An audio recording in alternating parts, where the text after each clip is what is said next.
Elle a changé toute ma vie. La parole qui est venue pour me transformer.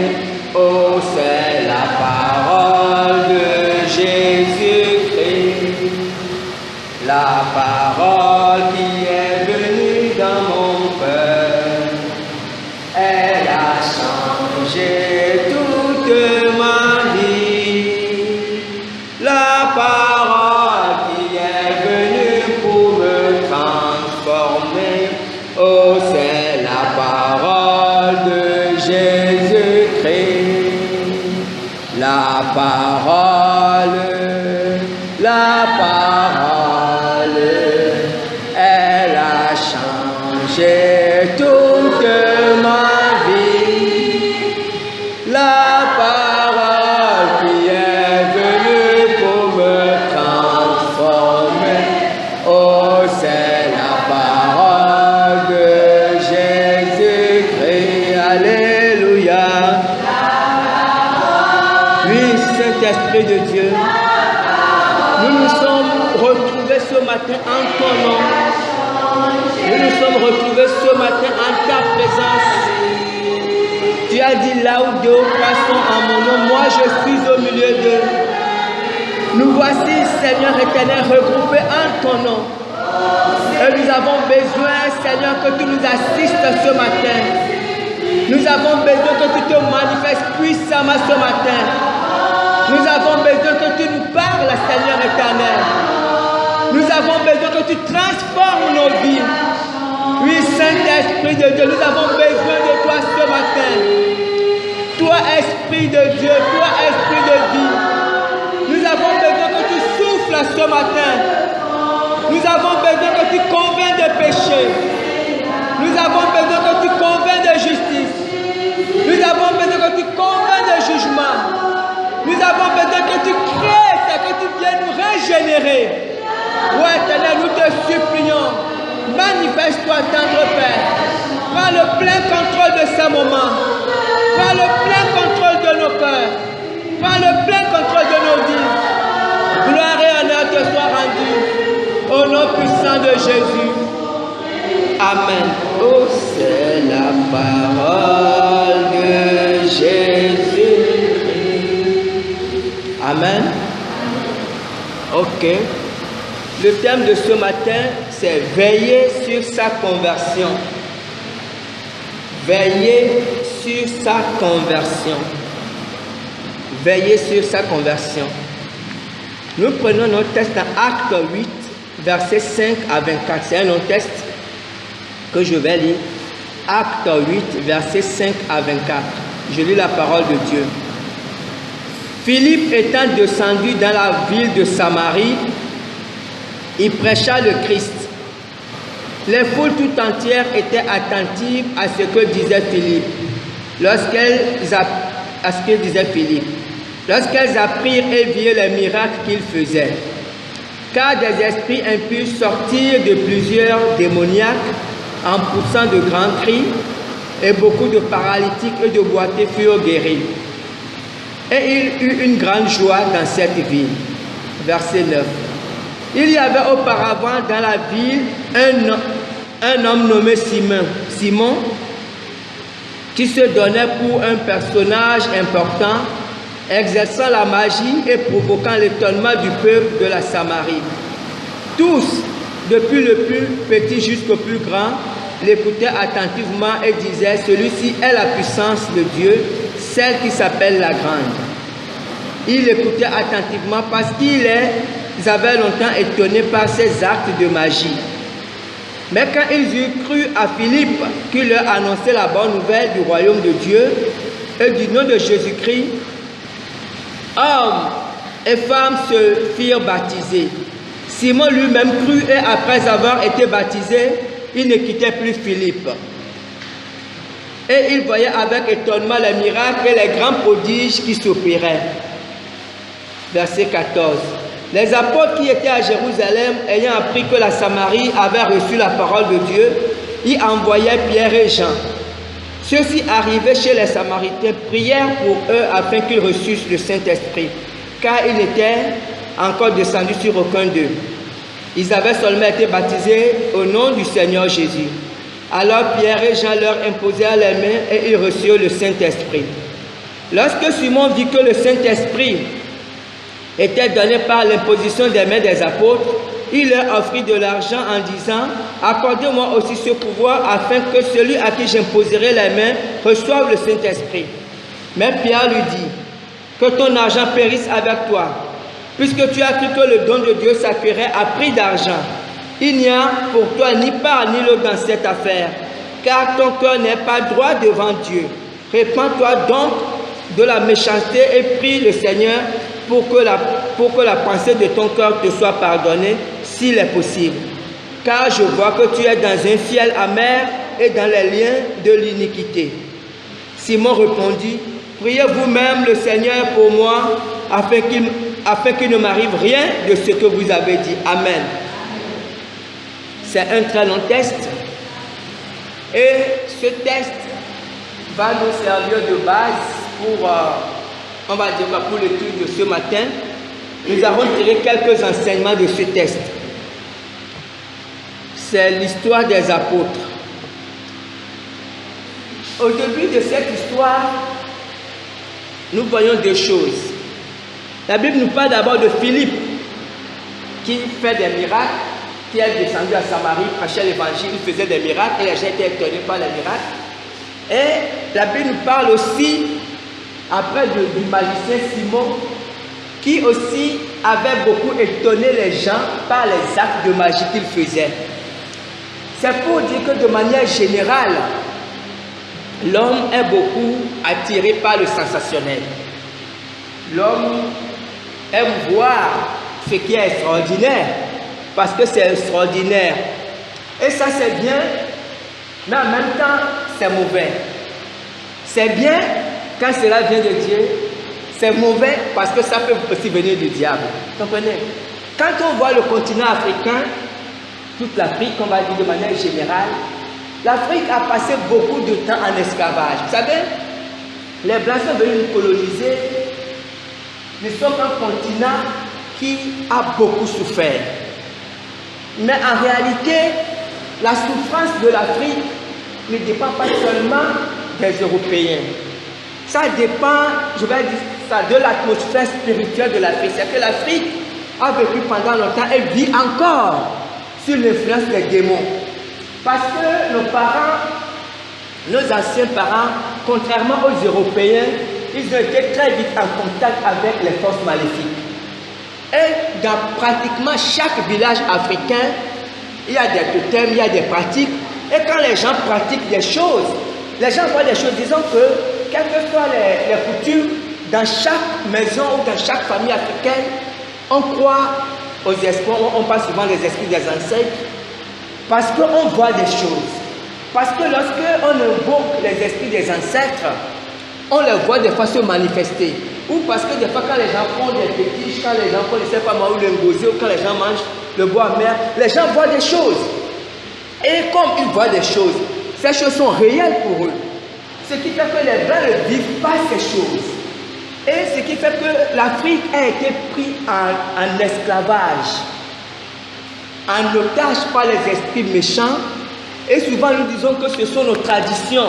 Ce n'est pas faux, sauf que ce sont des traditions qui nous tiennent en captivité, qui nous ont maintenus en captivité. Et cette tradition attire la malédiction sur le continent africain.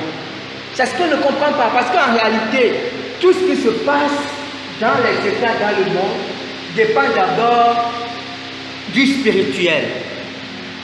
Tout dépend d'abord du spirituel. Même le peuple d'Israël, le peuple de Dieu, a beaucoup souffert de beaucoup de choses, a souffert sous Hitler parce qu'ils ont désobéi à Dieu. Parce que le péché attire la malédiction. Et lorsqu'on est dans le cultisme, lorsqu'on pratique la magie, on est sous la malédiction de Dieu. Vous comprenez? Donc, le continent africain a été pris en otage par ces esprits parce que nous avons l'habitude de voir les choses. Les Blancs ne croient pas en Dieu, beaucoup de Blancs ne croient pas en Dieu. ils sont rationnels. Mais quelque part, cela les a aussi protégés. Parce que beaucoup ne sont pas en contact avec les esprits méchants. Donc, ils vivent leur vie, ils sont des païens, mais ils ont moins de malédictions que nous. Comprenez? Donc, ça, c'est déjà un côté. Maintenant, de nos jours, ce sensationnel rentre aussi un peu dans les églises. Parce que, effectivement, c'est la parole de Dieu, et c'est ce qu'on a dit que Philippe a fait. La Bible, Dieu nous donne le pouvoir de faire des choses. La Bible dit dans Marc 16, voici les miracles qui accompagnent ceux qui rentrent en mon nom. Au nom de Jésus, nous pouvons aussi faire des choses. Nous pouvons prier pour les malades. Nous pouvons faire même des choses extraordinaires. Mais, n'oublions pas que Satan aussi peut faire des choses extraordinaires. C'est ce qu'on oublie souvent. Ça veut dire que ce qui est bien dans ce texte, c'est qu'il y a les deux. La Bible dit que Philippe faisait des miracles, mais que Simon aussi faisait de la magie. Vous comprenez? Et on a vu ça aussi dans l'histoire de Moïse. On a vu que dans l'histoire de Moïse, quand Moïse est parti en Égypte, Moïse a transformé son bâton en serpent, mais les magiciens aussi ont fait des serpents. La seule différence, c'est que le serpent de Moïse, mais les autres aussi savent faire des serpents. Donc, ce qui fait qu'en tant qu'Église, en tant que peuple, nous devons faire très attention. Nous ne devons pas être attirés par le sensationnel. C'est que si nous voyons des miracles ou nous voyons des prodiges, Dieu peut faire des prodiges. Mais tout prodige ne vient pas forcément de Dieu. Nous devons être vigilants, nous devons faire très attention à ce que nous voyons. Vous comprenez? Parce qu'aujourd'hui, en réalité, beaucoup de gens courent, effectivement, parce qu'ils ont des problèmes, parce qu'ils ont des soucis, ils cherchent des solutions, ils courent seulement après le sensationnel. Quand ils attendent qu'il y a ceci, il y a telle personne, ou homme de Dieu, ou quel que soit le titre qu'il fait, les gens courent sans discernement. Un homme de Dieu peut faire des prodiges, peut faire des miracles. Mais lorsque nous entendons ces choses, si nous entendons que quelqu'un a ressuscité, je ne sais pas, nous devons être vigilants. Nous devons discerner. Il a ressuscité un mort, d'accord, mais c'est avec quelle puissance? Est-ce que c'est avec la puissance de Dieu ou c'est avec la puissance de Satan? Parce que dans ce texte, on voit que les gens de Samarie, avant l'arrivée de Philippe, quand Simon faisait ses miracles, la Bible dit que Simon étonnait les gens et que les gens de Samarie disaient que celui-ci a la puissance de Dieu, celle qu'on appelle la grande. Parce que Simon, effectivement, était un très grand magicien. Vous comprenez? Donc, on doit faire très attention. On doit faire très attention de savoir que les miracles ne suffisent pas à attester de la véracité, de l'authenticité d'un homme de Dieu. C'est la première chose qu'on voit.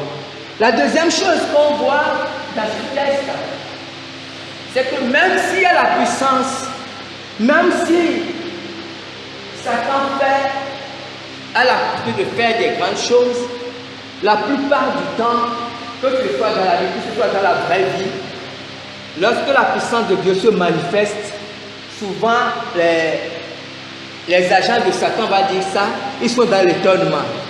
Et pourtant, eux-mêmes, ils font aussi des miracles. Vous comprenez? Et c'est là. Parce qu'ici, dans ce on dit que Simon lui-même faisait des miracles. En tout cas, c'était un magicien. Il faisait des choses extraordinaires. Mais quand Philippe est arrivé, quand Philippe faisait ces miracles, Simon lui-même était dans l'étonnement. Parce qu'il s'est rendu compte quand même que ce que Philippe faisait, lui ne pouvait pas. Parce que Philippe, il y avait les boiteux qui marchaient. Parce que Simon le magicien savait que sa magie était limitée. Philippe faisait des choses qu'il ne pouvait jamais faire. Et la Bible dit ce qui fait que, même quand, vous savez, c'est très important pour nous les chrétiens. Parce qu'il y a encore des chrétiens qui ont peur, des fois il y a des chrétiens qui prient, il y a beaucoup de gens qui prient. Mais quand on parle de sorciers, de, je sais pas moi, de magiciens, de vampireux, ils ont peur. Un chrétien ne peut pas avoir peur de Satan. Satan a une certaine puissance que Dieu lui a donnée. Satan a une certaine autorité que Dieu lui a donnée. Et effectivement, Dieu lui a donné cette autorité sur le monde quand il a fait chuter Adam. Mais l'autorité de Dieu est, j'ai envie de dire, 1 million de fois supérieure à l'autorité de Satan. Nous devons comprendre ça en tant qu'enfant de Dieu. Même si le sorcier le plus puissant du monde ou du Gabon est dans ton quartier, Si tu es réellement un enfant de Dieu, il ne peut rien te faire. Quelle que soit sa puissance, quel que soit ce qu'il fait, il peut manger tout le quartier, ça c'est son problème. Il ne peut pas oser s'approcher de toi. Parce que la puissance, ça veut dire que celui qui est en nous est plus fort que celui qui est dans le monde. Et celui qui est dans le monde ne peut même pas oser s'approcher de celui qui est en nous. Il ne peut même pas, comprenez? Mais nous devons comprendre que c'est vrai que nous pouvons voir des gens qui font des choses, qui s'amusent à faire leur magie, où nous pouvons apprendre qu'il y a des gens qui sont nos techniciens de formation ou dans nos villages, on apprend qu'il y a tel, ça c'est leur affaire. Ils peuvent être puissants, c'est bien pour eux, mais ils ne peuvent jamais, ils ne peuvent pas oser s'approcher de vous. Parce que celui qui est en nous, la puissance que nous avons est beaucoup supérieure à la puissance qui est dans le monde. Même si tous les sorciers de notre quartier ou tous les sorciers de notre village se réunissent, se mettent ensemble, ils ne peuvent rien nous faire. Parce que la puissance qui est en nous est beaucoup supérieure à leur puissance. Il nous faut comprendre ça. C'est pour ça ici, on voit que Simon le magicien, il dit que même lui, qui était magicien, il était étonné par ce que Philippe faisait et lui-même il s'est converti, il a donné sa vie à Jésus et il s'est même fait baptiser. Vous comprenez? Donc on doit comprendre ça. Et on voit ça aussi dans la vie d'aujourd'hui. Il y a beaucoup qui étaient des féticheurs, beaucoup qui étaient des magiciens, beaucoup qui étaient dans les pratiques mystiques. Ou beaucoup avec les gens qui étaient aussi une formation qui ont atteint un certain niveau. Mais lorsqu'ils voient la puissance de Jésus, ils se rendent compte que cette puissance est beaucoup supérieure à leur puissance. Et ils se rendent compte que non seulement ça, et puis c'est une puissance facile, parce que dans ceux qui pratiquent les magies, beaucoup de choses, ils font beaucoup de sacrifices, ils sont obligés de faire beaucoup de choses pour avoir la puissance. Alors que quand on devient chrétien, on ne fait rien du tout. On devient seulement chrétien. Parce que les sorciers, des fois, sont obligés de manger toute la famille, parce que plus tu manges la famille, plus tu deviens puissant. Manger les enfants, manger les maris, les femmes, tout le monde, on devient puissant. Alors qu'il suffit d'accepter Jésus. Tout simplement, et puis c'est tout, vous comprenez? Donc, ce qui fait que beaucoup de gens qui pratiquent la magie, des fois, quand ils confrontent la puissance de Jésus, ils finissent par donner leur vie à Jésus. Donc, c'est important pour nous, c'est encourageant, nous devons être encouragés par ça, savoir que quand nous acceptons Jésus, nous sommes totalement en sécurité. Totalement. Nous ne devons pas avoir peur. Quand on doit, quel que soit là où nous allons, nous devons être confiants parce que Dieu, la Bible dit que l'ange de l'Éternel campe autour de ceux qui le craignent. Même si nous voyons personne, même si nous sommes des enfants, même quand nous marchons seuls, peut-être dans la nuit, nous ne devons pas avoir peur. Parce que les anges de Dieu sont autour de nous, ils nous protègent. C'est vrai qu'il peut y avoir des attaques, mais nous sommes totalement protégés. Donc, il nous faut être conscient de ça. Amen. Ça, c'est la deuxième leçon qu'on peut tirer de ce test. La troisième petite leçon qu'on peut tirer du test nous vient des versets 15 à 16. Dans ces versets 15 à 16, on voit que la Bible nous dit que les apôtres, que quand les apôtres ont appris que les gens se sont convertis à Samarie, ils sont descendus à Samarie. Pierre et Jean sont descendus à Samarie parce qu'ils voulaient prier pour ces apôtres et effectivement ils voulaient prier pour ces nouveaux convertis pour que ces nouveaux convertis reçoivent le Saint-Esprit. Et effectivement, quand ils ont prié pour les nouveaux convertis, ils ont été baptisés dans le Saint-Esprit. Vous savez, quand on lit ce texte, il y a quelque chose qui ressort, qui est très important.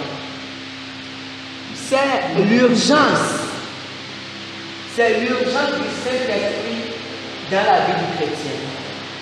Vous savez, quand on lit les actes des apôtres, on remarque ça. À chaque fois que les gens acceptent Jésus, ou que les gens se convertissent, les apôtres mettent tout en œuvre pour que ces gens-là reçoivent ou soient baptisés du Saint-Esprit.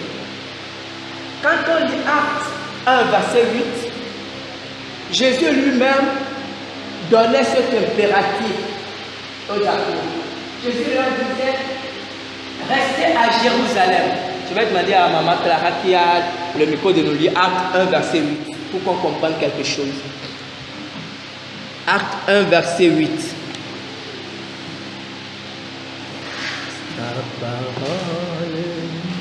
La parole, elle a changé tout.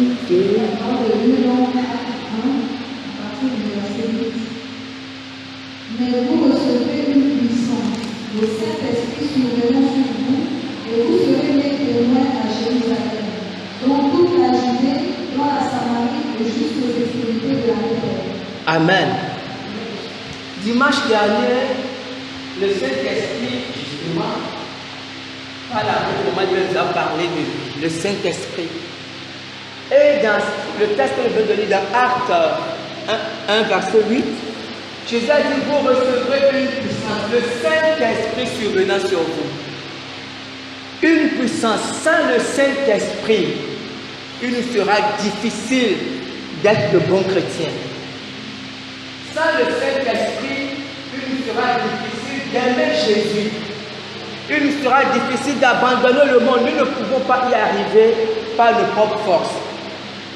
Vous savez, beaucoup prennent la vie chrétienne comme une religion.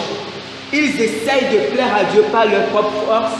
Ils essayent de vivre dans la sainteté par leur propre force. Aucun homme ne peut vivre dans la sainteté par sa propre force.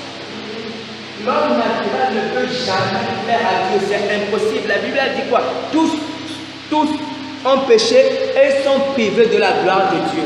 Parce que l'homme naturel ne peut jamais plaire à Dieu.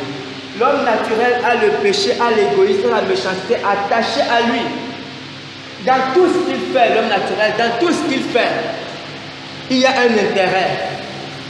Même les gens les plus, comment on va dire ça comme ça, les plus aimables, les gens les plus gentils, il y a toujours un intérêt parce que l'homme naturel a le moi qui agit en lui, qui pèse sur lui.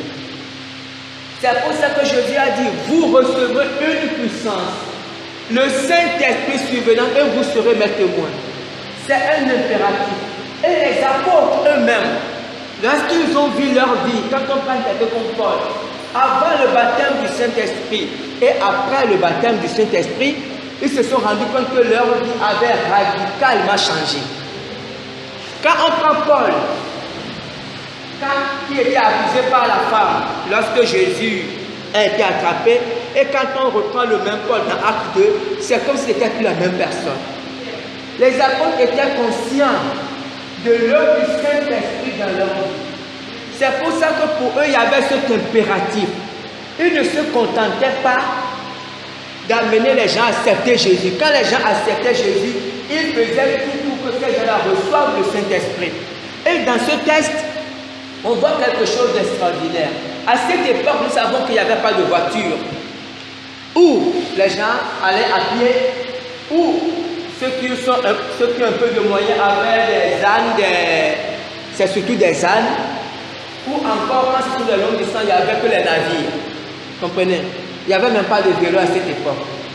Donc les apôtres étaient à Jérusalem. Et Philippe était en Samarie, à des kilomètres. Mais quand les apôtres ont appris qu'il y a eu des gens qui se sont convertis, qui donnaient leur vie à Samarie, ils se sont déplacés. Ça veut dire que Pierre et Jean ont dû faire un parcours à pied pour aller en Samarie. C'était important pour eux d'aller prier pour ces disciples-là. Et ne serait-ce que pour ça, ils ont souffert, ils ont accepté d'aller à pied à Samarie parce qu'ils tenaient à voir ses disciples. Et quand ils sont partis, ils ont posé la question, avez-vous reçu le Saint-Esprit? Vous voyez, c'est pratiquement la première question qu'ils ont posée. Avez-vous reçu le Saint-Esprit? Les autres ont dit non, parce qu'ils avaient été déjà baptisés par Philippe, au nom de Jésus. C'est que nous ferons dans quelques jours si plaise à Dieu. Et comme ils avaient été déjà baptisés, la Bible dit quoi? Que les apôtres ont prié pour eux et ils ont reçu le Saint-Esprit. Donc, en tant que chrétien, d'abord en tant que dirigeant d'église, c'est très important pour nous.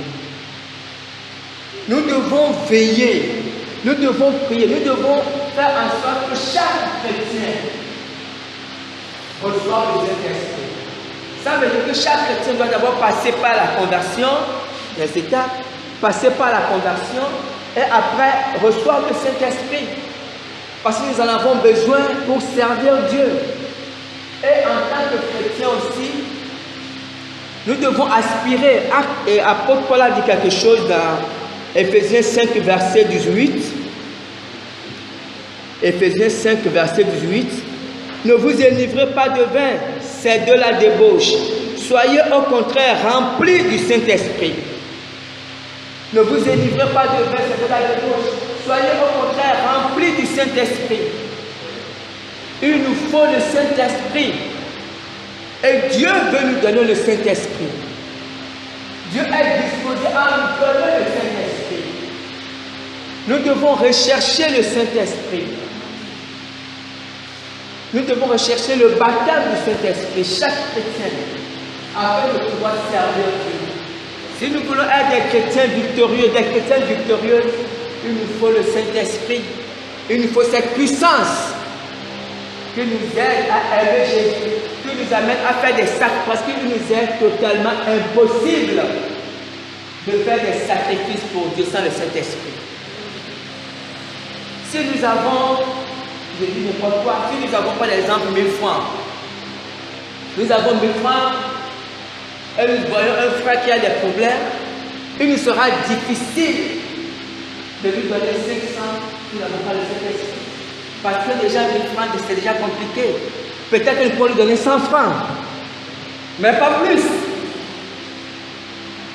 100 francs, on va dire, Seigneur, je peux quand même lui donner 100 francs pour qu'il ne meure pas de faim. Il peut acheter un demi-pain. Mais pour faire plus, il nous faut le Saint-Esprit. Parce que le Saint-Esprit nous amène à nous donner aux autres, à nous sacrifier. Il n'y a que le Saint-Esprit qui nous donnera cette capacité. Amen. Amen. Que le Seigneur nous remplisse de son esprit. Et la quatrième leçon, petite leçon qu'on peut tirer de ce texte, on ne va pas trop durer aujourd'hui.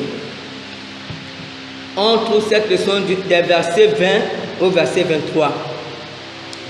C'est une leçon un peu triste. Je vais lire ces versets. Mais Pierre lui dit, que ton argent périsse avec toi, puisque tu as cru que le don de Dieu s'acquérait à prix d'argent. Il n'y a pour toi ni part ni lot dans cette affaire, car ton cœur n'est pas droit devant Dieu. Répands-toi donc de ta méchanceté et prie le Seigneur pour que la pensée de ton cœur te soit pardonnée s'il est possible. Car je vois que tu es dans un fiel amer et dans les lieux de l'iniquité. Amen. Amen. Voici, essayons de visualiser ce qui se passe. Philippe est un homme de Dieu, un apôtre. Et il est parti à Samarie, poussé par le Saint-Esprit. Philippe, par la grâce de Dieu, a fait beaucoup de miracles et beaucoup de gens ont été convertis. Et parmi les gens qui ont été convertis, il y avait aussi Simon le magicien, parce que la Bible dit que Simon a été frappé. Il a vu avec étonnement tout ce que Philippe faisait, et lui aussi, il a été converti, et il s'est même fait baptiser. Donc, dans cette assemblée des saints, on va dire, tout le monde considérait Simon aussi comme un frère à Christ, puisqu'il s'est fait baptiser. Et la Bible dit même que quand on lit au verset juste avant, il était tout le temps avec Philippe. Il accompagnait Philippe partout, presque partout où Philippe allait. Comprenez? Donc, honnêtement, le frère Simon était un chrétien comme tous les autres. Mais il y a eu un événement, cet événement du baptême. Quand il y a eu cet événement, les apôtres ont prié pour les gens ont reçu le baptême du Saint-Esprit, les gens ont reçu la puissance. Alors Simon, justement, qui a été habitué, parce que vous savez, quand on est dans un monde occulte, c'est un monde de puissance, parce que dans la magie, c'est souvent les gens, des fois, ils se rivalisent pour voir qui est plus fort. Simon qui a été habitué à ce monde de magie, et qui a souvent aspiré, parce que la Bible nous dit qu'avant, à Samarie, il était quelqu'un de très honorable. Il était un homme très respecté, parce que tout le monde était étonné, la Bible dit, du plus petit au plus grand, parce qu'il faisait. Donc Simon a été toujours un homme très respecté, un homme très puissant. Et quand il a vu les apôtres, seulement par simple prière, par simple imposition de main, communiquer la puissance aux autres, il s'est dit que mais ça, franchement, ça c'est très facile. Ça c'est un moyen de devenir rapidement puissant. Et il s'est approché des apôtres et il leur a proposé de l'argent afin qu'ils lui donnent la capacité de faire la même chose. Vous comprenez? C'est pour dire qu'en réalité, ce qui s'est passé, cet événement a révélé le cœur de Simon. Simon s'est converti, c'est vrai. Simon a accepté Jésus, il s'est même fait baptiser, c'est vrai. Sauf que son cœur n'a pas du tout changé. Et ce qui est bien dans ce test, c'est que le Saint-Esprit a ouvert les yeux de Pierre pour que Pierre voie le cœur de Simon. Parce que Simon était tout le temps avec Philippe. Mais Philippe, Dieu n'a pas voulu révéler le cœur de Simon à Philippe. Et pourtant, Simon faisait partie du peuple de Dieu. Comprenez? Pierre dit quoi? Que tu es, on va relire ce que Pierre dit. Car je vois que tu es dans un fiel amer et dans les filets de l'iniquité. Comprenez? C'est pour ça le thème veillé sur sa conversion. Simon s'est converti suite à une manifestation de puissance. Et malheureusement, aujourd'hui, beaucoup d'entre nous venons à Dieu suite à des manifestations de puissance. Ce n'est pas mauvais, c'est biblique. Vous comprenez? Parce que la Bible dit, voici les miracles qui accompagneront, parce que le Saint-Esprit rend témoignage à Jésus par des miracles et des prodiges pour attirer les gens. Donc ce n'est pas mauvais en soi de venir d'accepter Jésus en passant par une maladie, en passant par une situation difficile. Ce n'est pas mauvais, c'est biblique. Mais le problème c'est que lorsqu'on se convertit, lorsqu'on voit la puissance de Dieu, lorsqu'on se rend compte que Dieu ce n'est pas des histoires, que Dieu est vivant et vrai, il faut maintenant donner son cœur à Dieu. Il faut maintenant laisser Dieu travailler le cœur. Et c'est ce que Simon n'a pas fait. Parce que Simon, il a découvert que la puissance de Dieu était supérieure à sa puissance. Et Simon s'est converti, s'est fait baptiser. Parce que, disons qu'on peut dire qu'il a capitulé à l'autorité, il avait plus puissant que lui. Et il est venu à l'église. Et il suivait Philippe partout. Mais il n'a pas laissé le Saint-Esprit travailler dans son cœur. Son cœur était toujours rempli d'intérêts personnels. Son cœur était toujours rempli de recherches, c'est comme on dit quoi, de grandeur, de vanité. Donc en fait, Simon avait encore toutes ces choses dans son cœur. Et comme il avait toutes ces choses dans son cœur, il ne se plaignait pas. Mais lorsqu'il a trouvé une opportunité, il s'est dit, voici l'opportunité pour me repositionner. Parce qu'il était quelqu'un de très élevé. Et c'est dit, voici un moyen facile pour me repositionner. Comme on dit, chasser le naturel, il revient au galop. Rapidement, sa nature a repris le dessus. Vous comprenez? Simon, il était converti. Mais il s'est contenté de venir à l'église. Et il se contentait de suivre Philippe. Il ne faisait aucun travail sur son cœur. Vous comprenez? Et c'est très dangereux. C'est extrêmement dangereux parce qu'en réalité, quand on voit le peuple chrétien aujourd'hui, comme je dis, quand on parcourt ce matin, si on parcourt Libreville, on verra qu'il y a plein d'églises et qu'il y a plein de gens dans les églises. Ce n'est pas ce qui est important. Simon était baptisé. Simon était avec Philippe qui était l'apôtre. La Bible dit que, lisons le verset 19, on va voir ce que la Bible dit. Très important. Non, pas le verset 19, on va voir. Il y a un verset où la Bible dit qu'il accompagnait. Simon lui-même cru, verset 13, Simon lui-même cru après avoir été baptisé. Voilà, verset 13. Il ne quittait plus Philippe. Et il voyait avec étonnement les miracles et les grands prodiges qui s'opéraient. Verset 13, il ne quittait plus Philippe. Philippe était là. Il était pratiquement comme le blanc de Philippe. Parce qu'il accompagnait partout. Vous comprenez? Donc, on pouvait dire que dans le peuple, il n'y avait pas meilleur frère en Christ que Simon. Mais le problème, et ce n'était pas mauvais, Simon était converti. Il avait reconnu. Mais Simon, je ne sais pas, il s'est arrêté à cet état. Il s'est contenté de faire maintenant partie, on va dire quoi, du groupe des chrétiens, comme beaucoup le font.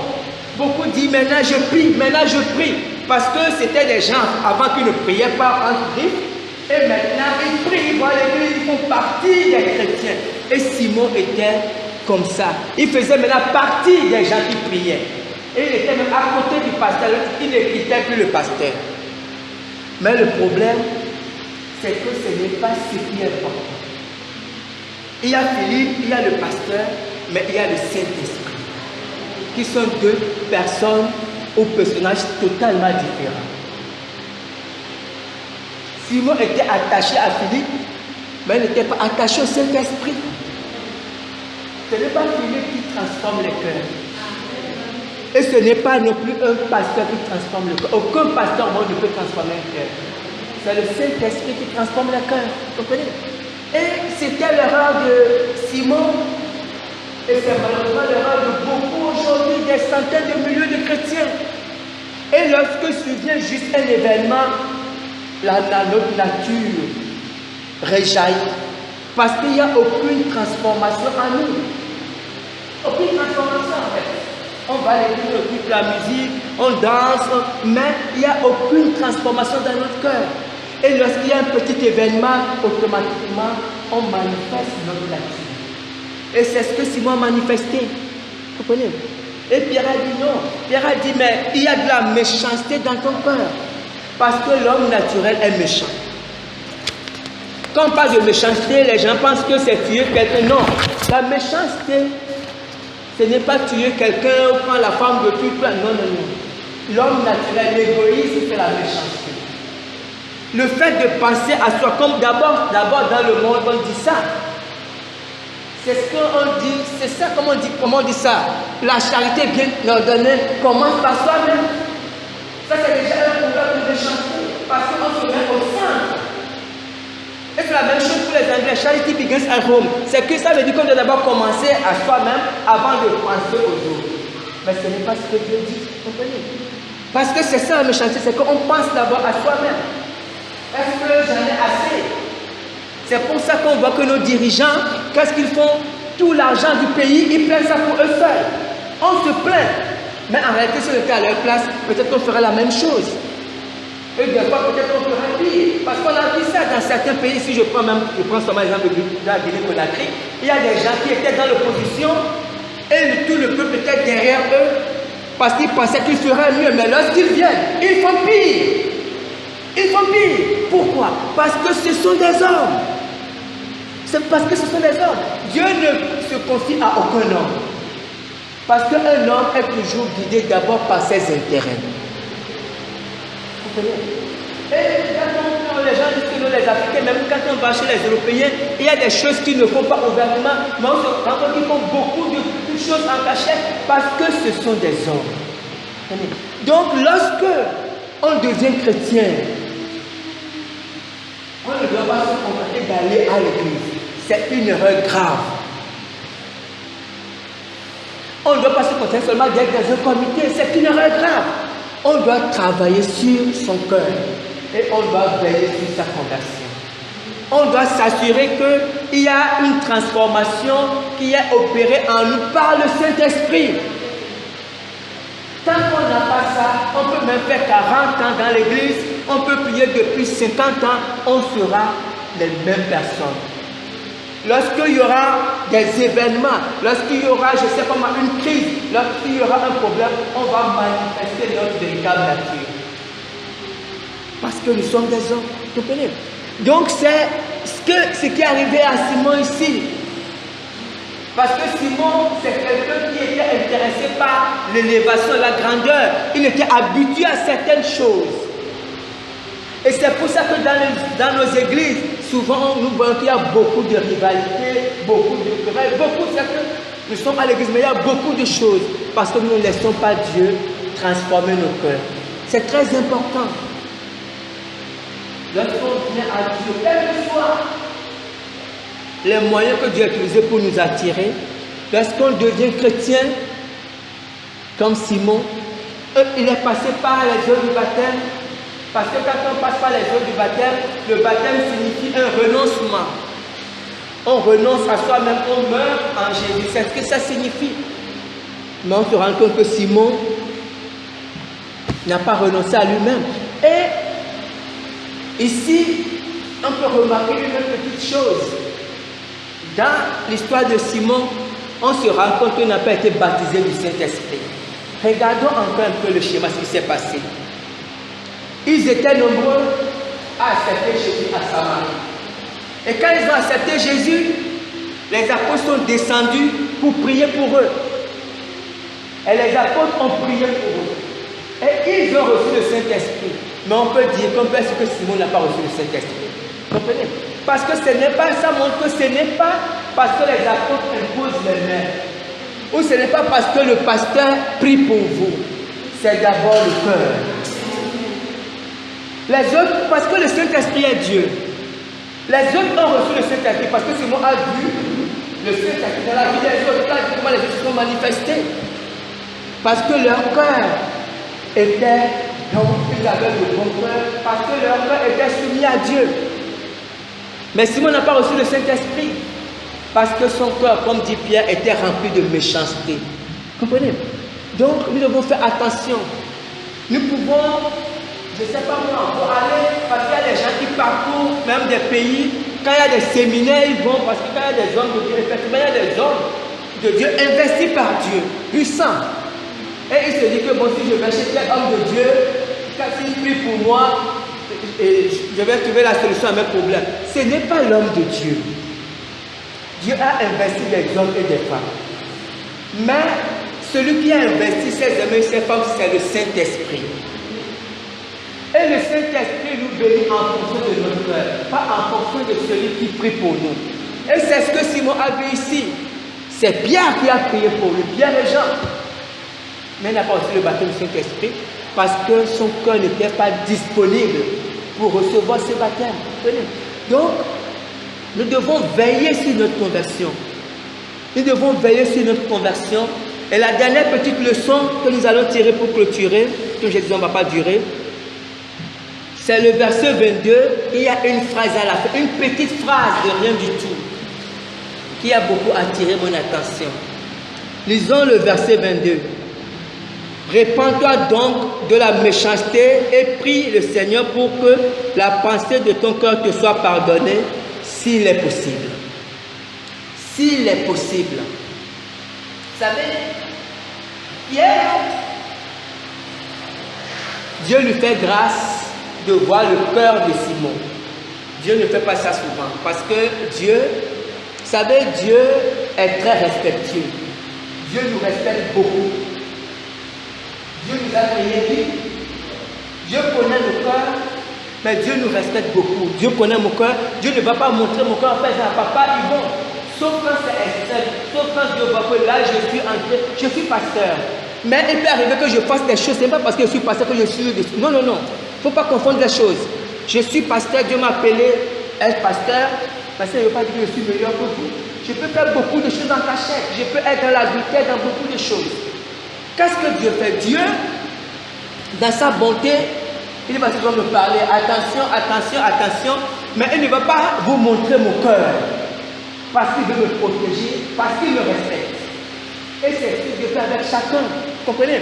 Quel que soit ce que nous faisons en cachette, Dieu le sait, Dieu le voit. Mais Dieu ne révèle pas les cœurs par respect pour nous, parce que Dieu tient beaucoup à notre dignité. C'est important pour Dieu la dignité de l'homme. Mais quand il arrive à Dieu de révéler, c'est que c'est souvent grave. Et ici, c'est ce que Dieu a fait. Dieu a révélé le cœur de Simon à l'apôtre. Donc l'apôtre a vu le cœur de Simon. Vous comprenez? Et l'apôtre, après avoir parlé à Simon, il lui a dit, puis le Seigneur répand-toi et prie pour que Dieu te pardonne, s'il est possible. Et c'est s'il est possible que j'ai retenu pour nous enseigner quelque chose. Vous savez, nous sommes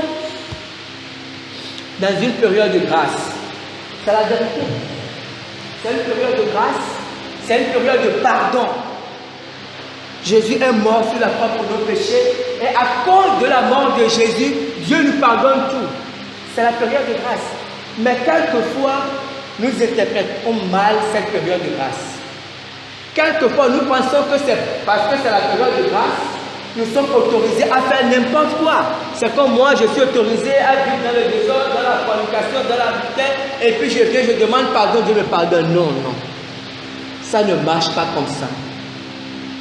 Nous devons comprendre, ça ne marche pas comme ça. Ce que la Bible dit, c'est quoi? Lisons d'abord un testament pour mettre une bonne base. Lisons Hébreux 10, versets 26 à 29 d'abord. Non, lisons plutôt d'abord, excusez-moi, lisons d'abord 1 Jean 3, versets 9 à 10. On va lire Hébreux après. 1 Jean 3, 9. 1 Jean 3, versets 9 à 10. Je lis la parole de Dieu. Quiconque est né de Dieu ne pratique pas le péché, parce que la semence de Dieu demeure en lui. Et il ne peut pécher parce qu'il est né de Dieu. C'est par là que se font reconnaître les enfants de Dieu et les enfants du diable. Quiconque ne pratique pas la justice n'est pas de Dieu, non plus que celui qui n'aime pas son frère. Je vais relire ce texte. Quiconque est né de Dieu ne pratique pas le péché, parce que la semence de Dieu demeure en lui. Il ne peut pécher parce qu'il est né de Dieu. C'est par là que se font reconnaître les enfants de Dieu et les enfants du diable. Quiconque ne pratique pas la justice n'est pas de Dieu, non plus que celui qui n'aime pas son frère. Nous devons comprendre quelque chose de très important. Lorsque l'homme Adam est tombé dans le péché, Adam a conduit toute l'humanité, tous les hommes, sous le pouvoir de Satan. Tous les hommes étaient devenus des enfants de Satan. Quel que soit, je ne sais pas moi, leur beauté, leur argent, tous les hommes sont devenus des enfants de Satan. Mais lorsque Jésus est mort sur la croix, Jésus a donné la possibilité aux hommes de devenir enfants de Dieu. Ce qui se passe, c'est que lorsque quelqu'un reconnaît qu'il est pécheur et la personne accepte Jésus, honnêtement se répand vraiment et accepte Jésus, la Bible dit que le Saint-Esprit crée en lui une régénération. En fait, le Saint-Esprit l'amène à la nouvelle naissance. Il est régénéré dans son esprit. Je vais expliquer ça plus facilement.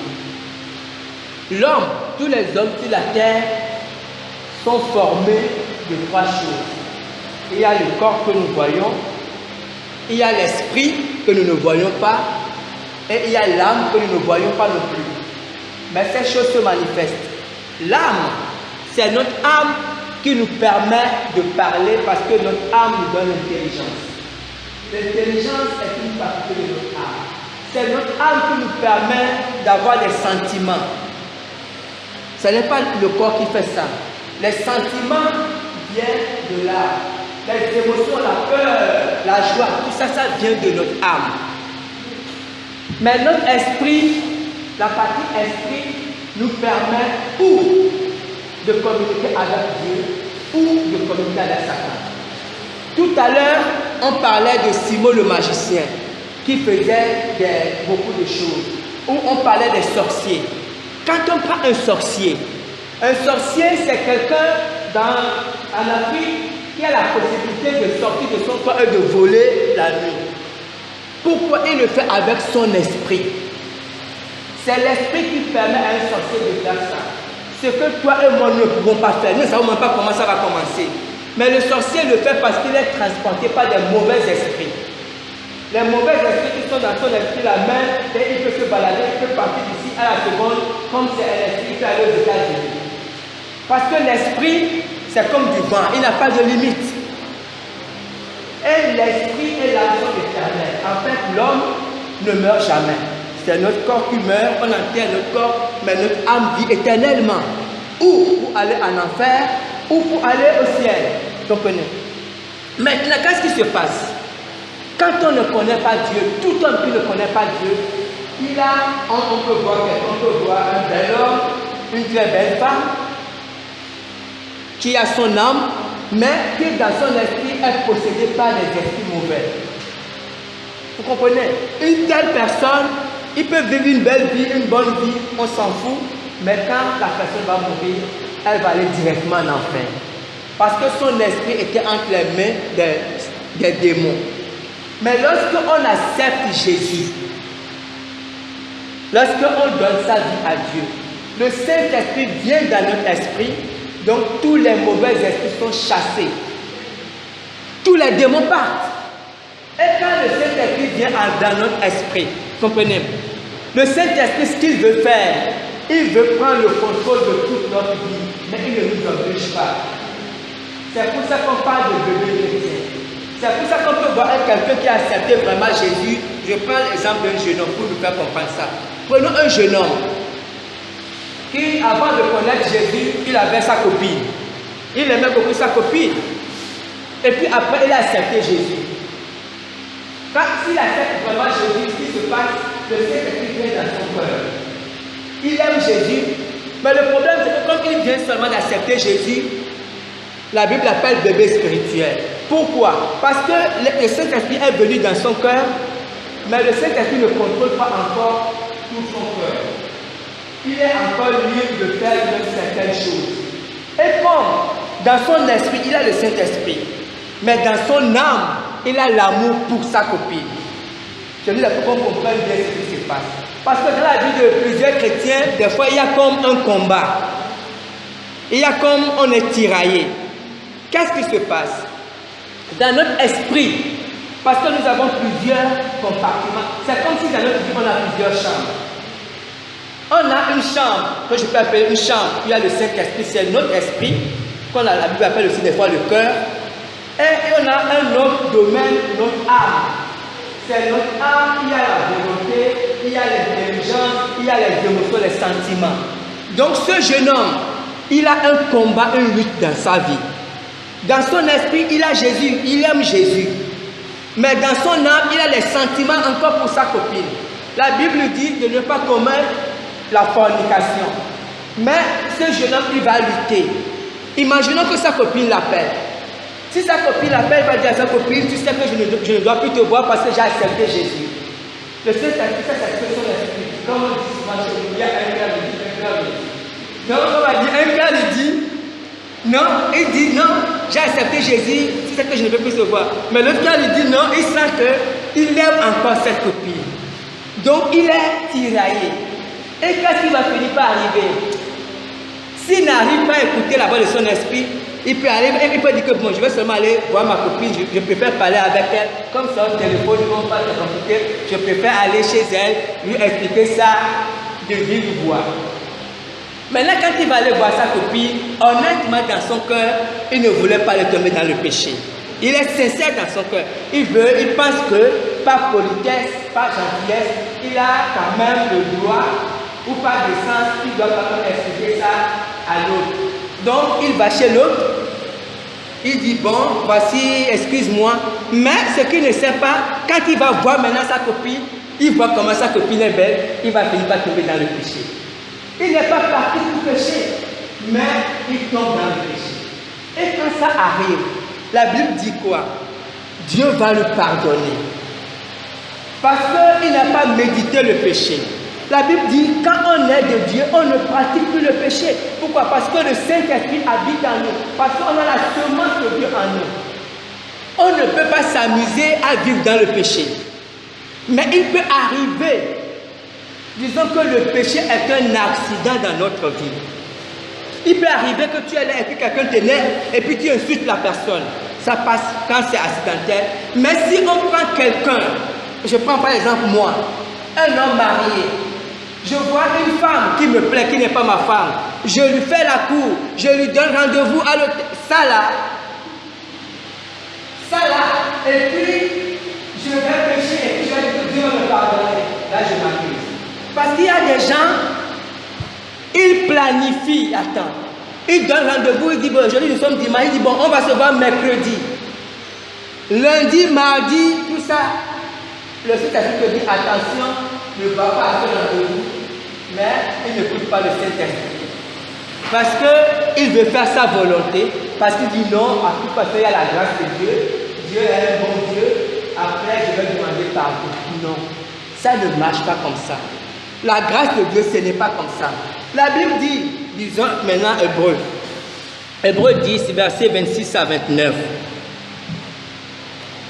Car si nous péchons volontairement, après avoir reçu la connaissance de la vérité, il ne reste plus de sacrifice pour les péchés, mais une attente terrible du jugement et l'ardeur d'un feu qui dévorera les rebelles. Celui qui a violé la loi de Moïse meurt sans miséricorde, sur la déposition de 2 ou de 3 personnes ou de 3 témoins.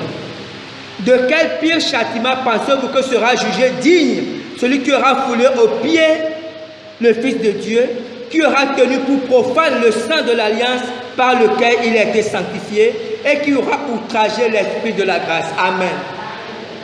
Vous savez, nous devons faire attention à nous-mêmes. La Bible dit que si nous péchons volontairement, parce qu'on se dit que bon, Dieu est un bon Dieu, nous sommes au temps de la grâce, et puis sur cette base, beaucoup de gens font des choses, vont dire qu'après je vais demander pardon. Ça ne marche pas comme ça. On ne fait pas des choses volontairement pour demander pardon à Dieu. La Bible dit lorsqu'on agit comme ça, en fait, on méprise le sang de Jésus. Parce que Jésus est mort sur la croix pour les péchés. La Bible dit du temps de Moïse, Dieu avait donné la loi. Et vous savez, il y avait des parties très difficiles dans la loi. Il y avait des parties, lorsque un père, un papa voit sa fille tomber dans un péché, il y a certains péchés graves, le père doit être le premier. Ah, parce que c'était l'époque où on lapidait. Le père doit être le premier à lapider sa fille. Et les Juifs avaient une loi, c'était dur, c'était difficile. C'était ça la loi. Et aujourd'hui, Paul qui écrit, Hébreu dit, mais du temps de Moïse, quand quelqu'un péchait, la personne était lapidée, la personne mourait. Mais ça, c'était Moïse. Il dit, imaginez aujourd'hui, au temps de la grâce, où Jésus a donné sa vie. Et si les gens s'amusent à pécher, celui qui pêche volontairement, il dit, il outrage. C'est que la personne méprise Jésus. La personne prend le sacrifice de Jésus comme si c'était rien, comme si c'était un jeu. Non, ce n'est pas un jeu. Jésus a donné sa vie pour nous. Et le fait que Jésus ait donné sa vie dit quoi? Lorsque nous devenons enfants de Dieu, ça ne veut pas dire que nous sommes parfaits. Comprenons bien. Dieu n'a pas dit que nous sommes parfaits. Dieu dit que nous sommes de Dieu. Ça veut dire quoi? Nous avons la semence de Dieu en nous. Je prends un autre exemple pour nous faire comprendre ça. Prenez un œuf. Prenons un œuf. L'œuf de poule. Quand on prend un œuf de poule, c'est encore un œuf. Mais nous savons tous que quand cet œuf va éclore, c'est un poussin qui va sortir. Vous comprenez? Il n'y aura pas un autre, je ne sais pas moi, un autre, je ne sais pas moi, ou une hirondelle ne va pas sortir d'un œuf de poule. Parce que dans l'œuf, il y a la semence de la poule. Ou si on prend un arbre, je ne sais pas moi, quand on prend, je ne sais pas moi, un grain d'arachide ou une graine de, je ne sais pas moi, quel que soit le fruit qu'on plante, l'arbre qu'on plante, quand on plante, des fois c'est une graine, l'arbre qui pousse, ce n'est pas un autre arbre. Parce que c'est une semence. Parce que Dieu a fait les choses, la Bible dit, selon leur espèce.